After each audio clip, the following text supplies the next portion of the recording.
Hey, what is going on guys? You are watching Matt the Musketeer, and today I am back with another episode of Becoming a PC Gamer.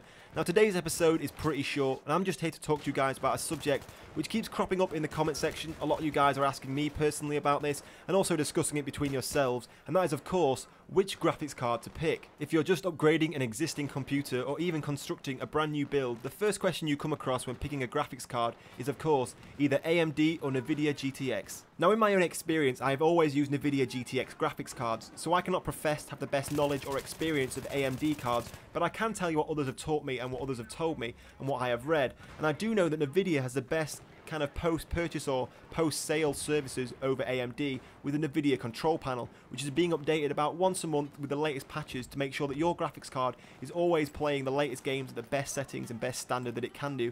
And they're always updating all the cards all the way back to the 400 series, I think, so you're always getting the best experience out of your graphics card and out of your game.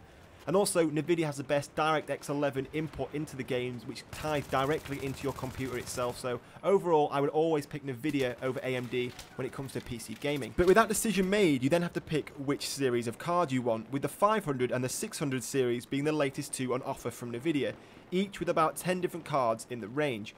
Now this is where your own budget and own preference come into play. Now one of the most frequent questions that I get asked when people are trying to pick an Nvidia graphics card is this: will this certain card run Battlefield 3 in high or ultra settings at a certain frame rate?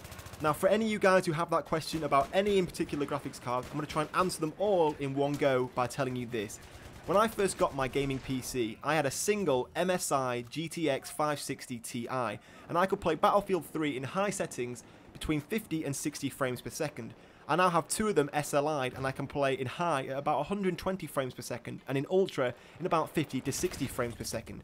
So for any graphics card you want to pick, be it in the 500 series or the 600 series, if it is bigger or more or newer than the 560 Ti, you will be able to play Battlefield 3 in higher than 60 frames per second in high settings. So I hope that answers a lot of your questions in one go for you there, guys. One question which I always get asked is which setup will give me the most bang for my buck. Should I buy two cheaper cards and SLI them, or one single more expensive card?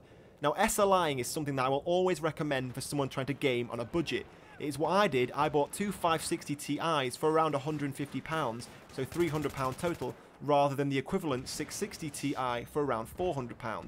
So SLIing will always save you money, but it also takes away the longevity of your cards. If you were to buy two 560 Ti's for around £300, there is then only so much upgrading you can do to enhance the performance of your games, whilst if you bought one 660 Ti for around £300, you're then always available to in the future buy another and SLI it and improve your gaming capabilities.